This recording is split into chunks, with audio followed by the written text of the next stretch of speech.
Welcome to Paskvan Podcasts. Please like, subscribe, and comment. It really helps this channel. We're looking into a true American catastrophe from the winter of 1919.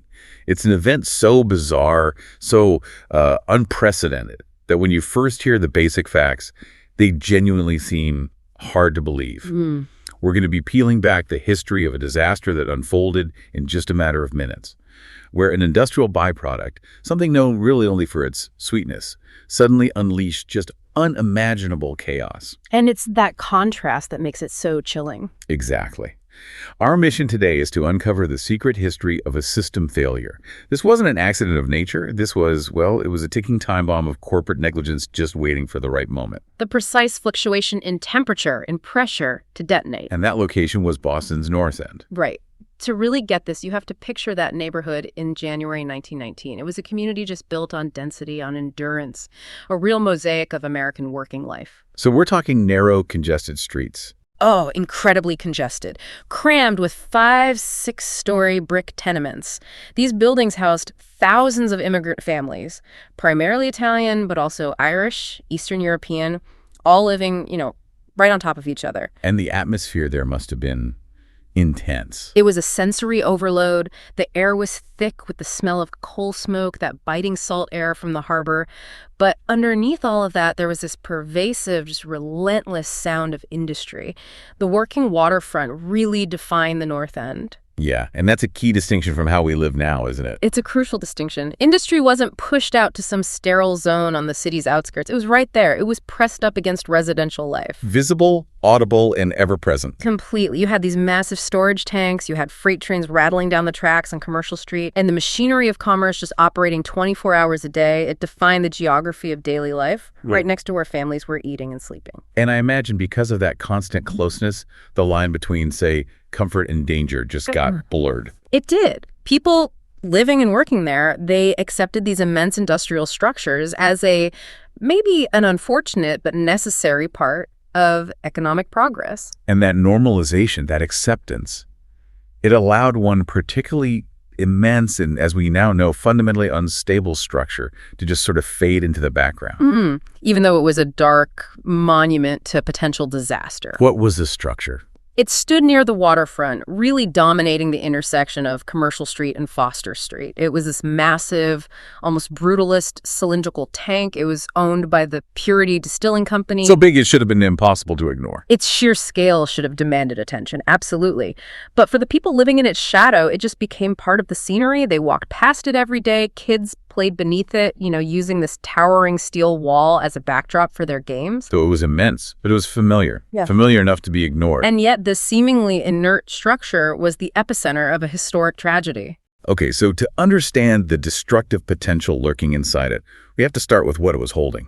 Molasses. Right. And at that time, molasses was much more than just a sweetener for your breakfast table. Oh, far more. In the early 1900s, it was a critical, high-demand industrial commodity. Industrial? How so? Precisely. This was the age of prohibition movements, but that didn't apply to industrial alcohol.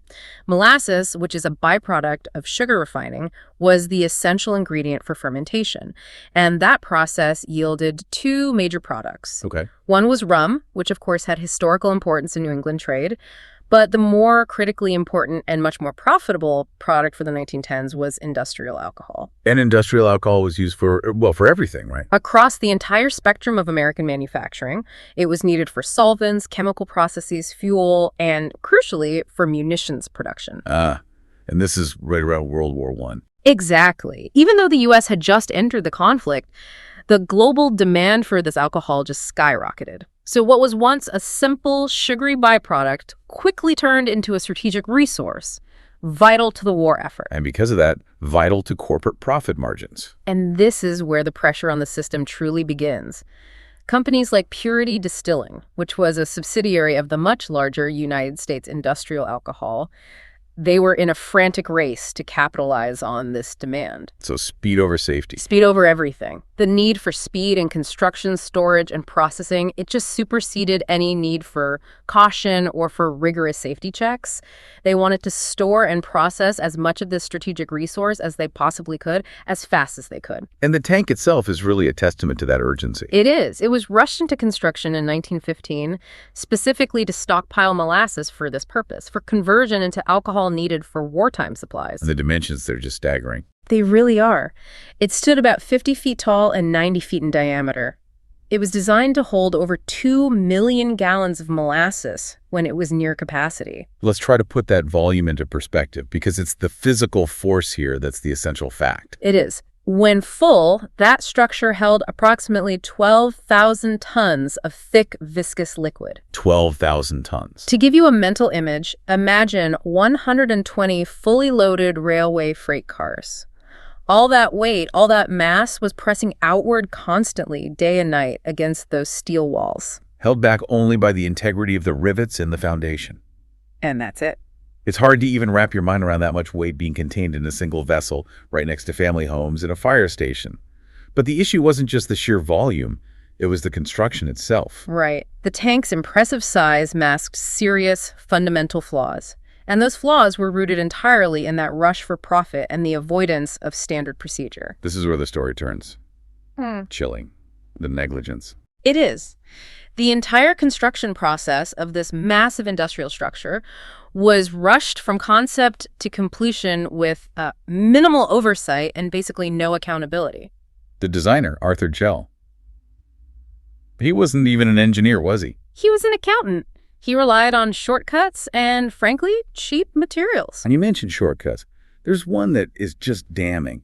A basic engineering practice, even for the standards of that era, was completely skipped. The water tests? The tank was never once stress tested with water. That's the ultimate sign of corners being cut. Filling a new tank with water, which is less dense than molasses, would have revealed any structural weaknesses under controlled conditions. You'd see the leaks, you could fix them, reinforce the plate. Exactly. You could strengthen the structure before a dense, valuable commodity was placed inside.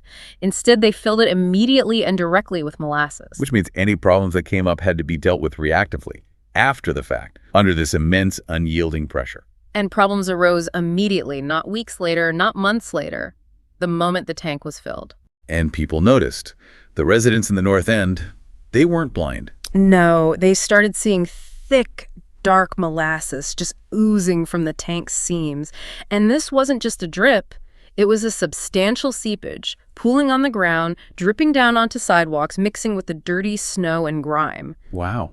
And on warmer days, the seepage would flow more freely. The molasses would collect in these thick, dark pools around the tank's base.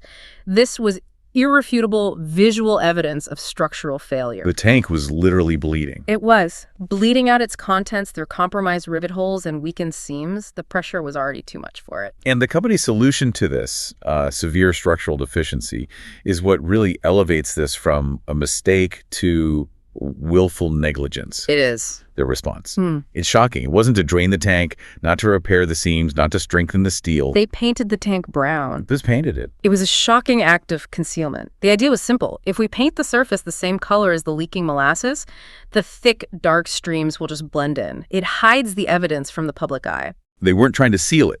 They were trying to normalize the failure. Make the warnings disappear visually. Yes. And this cover-up leads to one of the most bizarre and frankly heartbreaking anecdotes of this whole event. The children. Yeah. You have accounts of children treating this seepage, this toxic indicator of structural failure, like a strange, sticky gift. They could bring cans and cups to collect the free sweetness dripping from the sides. They'd mix it with water, make a kind of crude candy out of it. And that just speaks volumes about the economic conditions of the time, doesn't it? It does.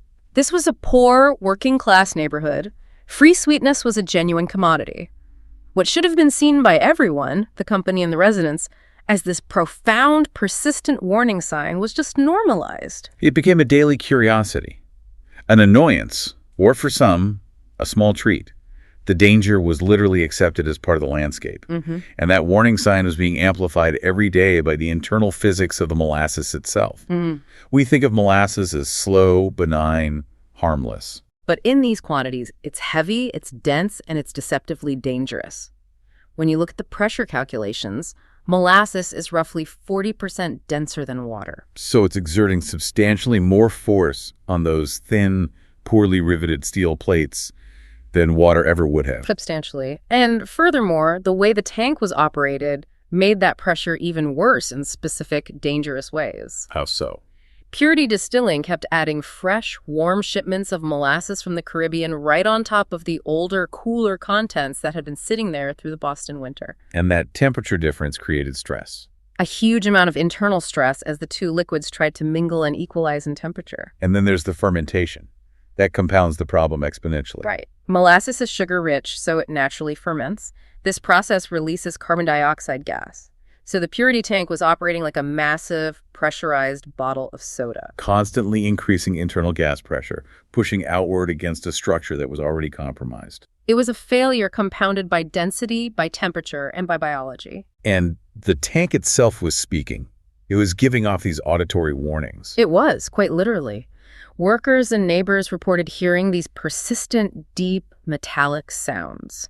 They described low rumbles, sharp cracking noises, and specific popping sounds that would echo through the streets. Especially when a new, warm shipment was added. That's when it was at its worst. And those weren't just random industrial sounds. Those were the sounds of steel stressed beyond its limit. The audible warning of rivets struggling and failing to hold their position. The structure itself was telling the neighborhood that something was profoundly wrong, that the metal was actively failing. So we have this clear, multi-layered pattern of warnings, visual evidence of the seepage, Auditory evidence of cracking. and the scientific reality of this constant internal pressure buildup. Yeah. But all of it was ignored. And that silence is often the real story of preventable disasters. And we have to connect this back to the regulatory culture of that exact moment. We do. This was happening during a time of wartime urgency. Production was prioritized above everything else. There was minimal government regulation. Federal safety agencies, as we know them today, they were either absent or just underpowered. Corporate responsibility was a distant second to production and profit. And the complaints of working-class residents, they were easily dismissed as just the grumbling of an immigrant community. And crucially, there was no strict, enforceable building code for industrial tanks of this size in Boston. No, there was no established system of accountability that forced the company to prove their design was structurally sound before they started operating. The prevailing corporate attitude, so tragically, was that the tank hadn't failed yet.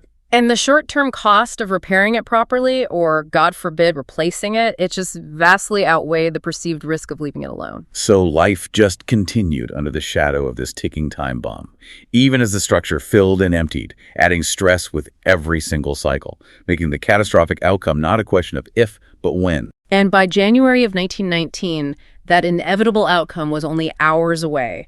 The tank was near capacity. It had just received a massive warm shipment. The internal pressure was reaching its breaking point, far beyond what the thin steel and the poorly riveted walls could bear. And that quiet, normalized unease was about to just transform into an unimaginable disaster. Let's set the scene. It was Wednesday, January 15th, 1919. The day began, mercifully, warmer than usual for mid-January.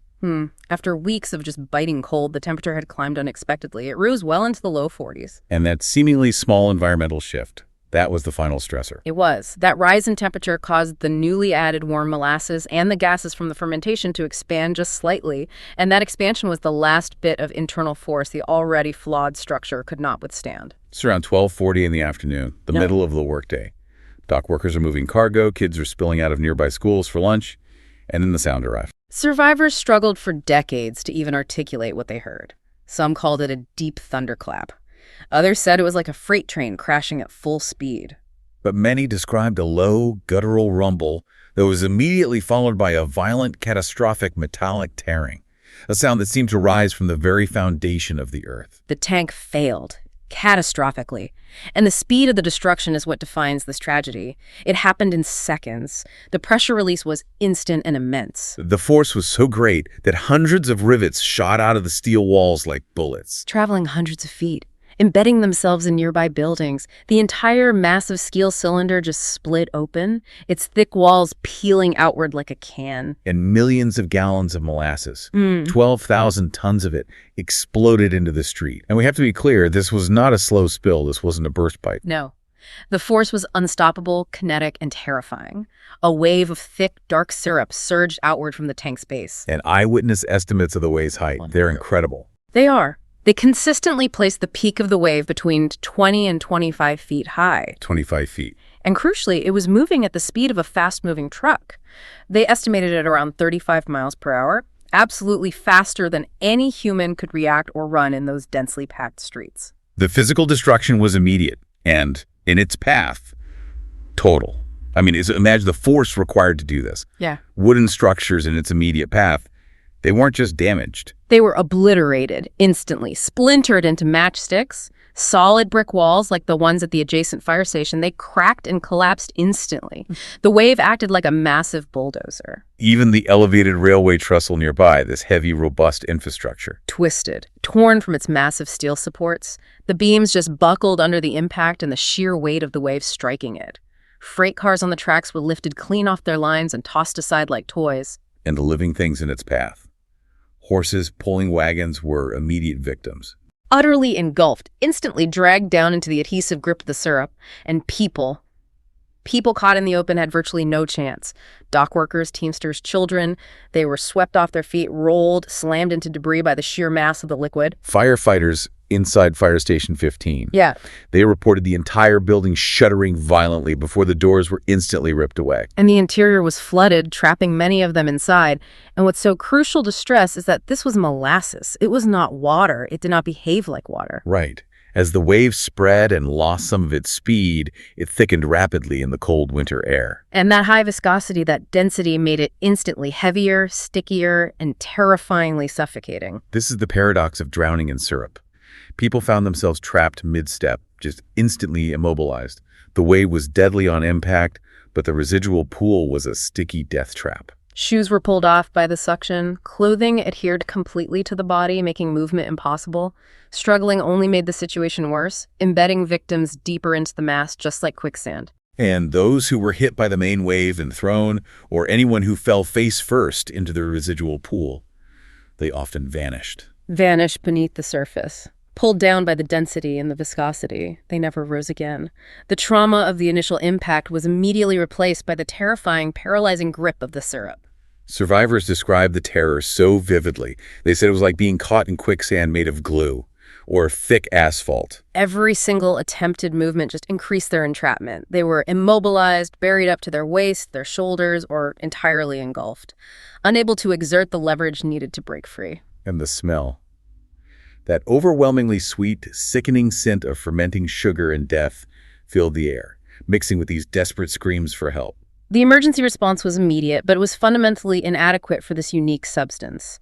Police, firefighters, sailors from nearby Navy ships, they all rushed in. Only to find their boots instantly glued to the street. The first wave of rescuers struggled just to reach the victims. You can't use standard rescue techniques when the medium you're working in is 40% denser than water, and it's solidifying by the minute.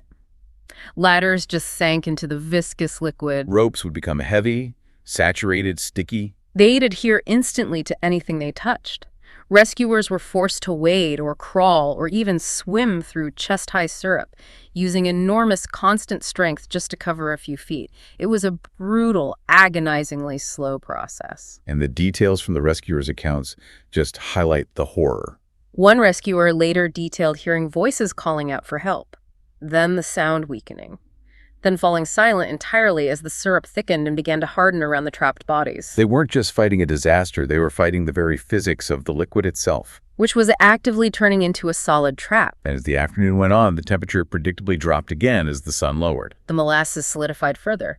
It transformed into a nearly solid, unyielding trap. Those still caught were pinned, immobilized. And the immense weight of the syrup pressed down on their chests, making the simple act of breathing impossible. The drowning was slow, silent, a terrifyingly final compression. The grim toll quickly mounted. At least 21 people were confirmed dead immediately, though many more succumbed to crush injuries and suffocating trauma in the days and weeks that followed. Over 150 people were seriously injured. And the victims spanned the entire neighborhood. Dock workers, Teamsters, residents, several children, people whose lives were just instantly and forever altered in the span of a single minute. And the recovery effort itself became this unprecedented, slow, painstaking nightmare. The sheer amount of viscous material meant the neighborhood could not simply be shoveled clean.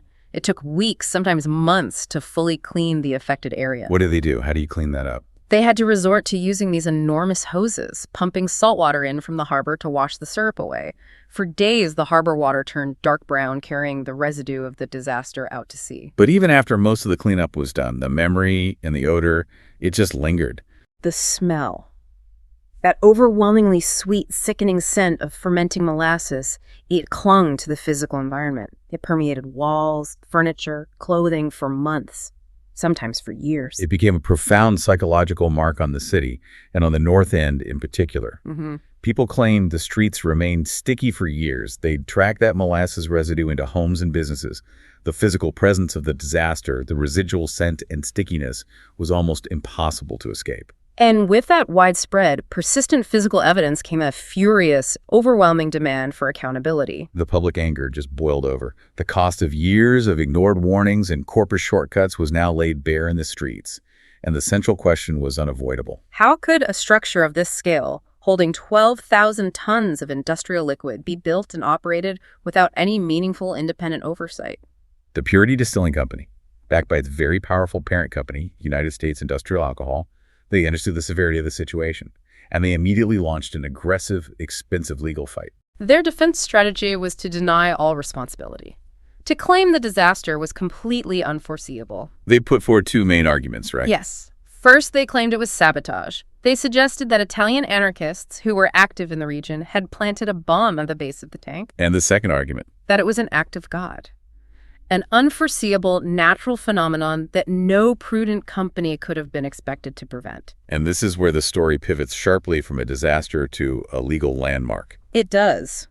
What followed was a nearly 6-year trial, one of the longest and most expensive in Massachusetts history. It pitted corporate might against physical evidence, and the outcome fundamentally transformed American legal and engineering standards. This was one of the earliest times where deep scientific and engineering analysis was used in a major civil liability case. It was.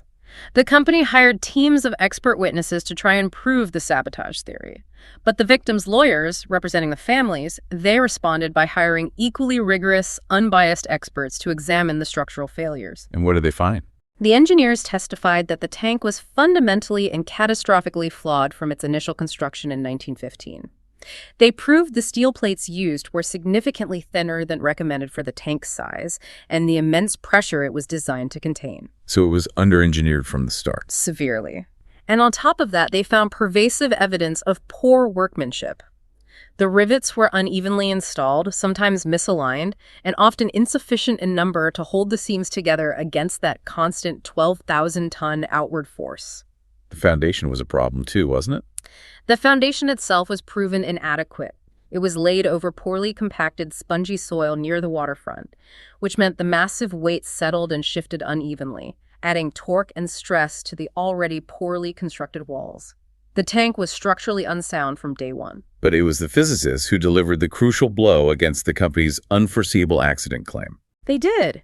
They systematically demonstrated how the pressure changes, the combination of rapid filling, mixing warm and cool contents, the fermentation gas, and that final temperature rise on January 15th. They showed how all that was mathematically sufficient cause for the catastrophic failure. They proved the tank simply exploded due to the physics of its contents and its flawed structure. Yeah. No bomb needed. Exactly. And the physical evidence of the company's cover-up, the fact they painted the exterior brown to hide the molasses bleeding through the seams, that further sunk their defense. The court recognized that the company knew the structure was failing And actively tried to conceal that knowledge from the public and from regulators. The disaster was not fate. It wasn't sabotage. It was proven beyond a doubt to be willful negligence. So after 6 grueling years of testimony and scientific counterarguments, the court ruled decisively against United States Industrial Alcohol. Yes. The judge, Hugh Ogden, found the company liable. He forced them to pay massive damages to the victims and their families. It was a truly transformative moment. We frame this today as one of the first major corporate accountability trials in American history. It is. The burden of proof was essentially shifted onto the corporation to demonstrate the safety of its infrastructure using rigorous scientific methods. The verdict sent a powerful, undeniable message. Corporations could and would be held financially liable for the safety of their structures when shortcuts and negligence were proven. And the impact went far beyond just the immediate compensation. The Boston Molasses catastrophe became this dark but essential turning point in American engineering and construction standards nationwide. It did. The tragedy forced a critical, painful reevaluation of how massive infrastructure was regulated in cities all across the country. The need for stronger, more uniform building codes just became undeniable. Absolutely. This failure led directly to the implementation of mandatory independent engineering reviews for large-scale industrial storage structures. It replaced that casual, self-regulated approach that had prevailed for so long. So things like load calculations, material specifications, comprehensive stress testing, that all became standard practice. Standard practice in modern construction and maintenance. Engineers could no longer rely on assumptions. They had to prove structural integrity with mathematics and materials science. This single disaster transformed municipal oversight. It really ushered in the modern era of regulated infrastructure. And significantly, the courts recognized the immense value of that scientific rigor. Yes. The failure was so spectacular, so rooted in easily demonstrable physics and engineering flaws, that the trial cemented the role of expert scientific testimony in protecting public safety from corporate shortcuts. The legal system started demanding scientific proof. So, after the years of litigation, the massive cleanup, the rebuilding, the North End was eventually restored. But the disaster didn't just become history, it became a shared intergenerational trauma. Often whispered about in the community rather than loudly announced. It embedded itself into the cultural memory of Boston. You still hear the urban legends today. You do. That the streets still supposedly smell faintly of molasses on humid summer days. That basements hold sticky residue decades later. And whether these are physically real traces or, psychologically driven collective memories, that scent became a powerful way the community processed the tragedy. A constant, almost sensory, unavoidable reminder that something so ordinary had become lethal. Exactly. The molasses flood endures in our collective memory because it challenges our fundamental assumptions about safety and familiarity. It proved that something as common, as familiar as molasses, something that seemed entirely benign, could become an unstoppable, lethal force under the right conditions. It also showed us that catastrophic disasters are rarely sudden events. They're usually the terrifying final moment in a long, ignored chain of preventable risk. Just waiting for the conditions, the temperature spike, the gas buildup, the final shipment to align. The catastrophe wasn't the explosion. The catastrophe was the construction, the cover-up, and the ignored complaints. The essential lesson of the molasses catastrophe is that safety is not guaranteed by familiarity. That dark monument, the tank, it stood there for years, leaking and groaning. And the most crucial part of the story is that period where the danger was normalized by both the company and the community. It forces us to ask a critical question that remains deeply relevant today. How much trust do we place in the unseen, uninspected, or underregulated systems that surround us every single day? The massive storage tanks, the pipelines, the aging foundations beneath our cities. And how many disasters, even in our highly regulated modern world, are simply negligence gathering pressure, quietly waiting for the exact conditions, the final stressor, the final fluctuation to strike. That thought, the potential for catastrophic failure hiding in plain sight, is the unsettling and profoundly important legacy of the North End tragedy.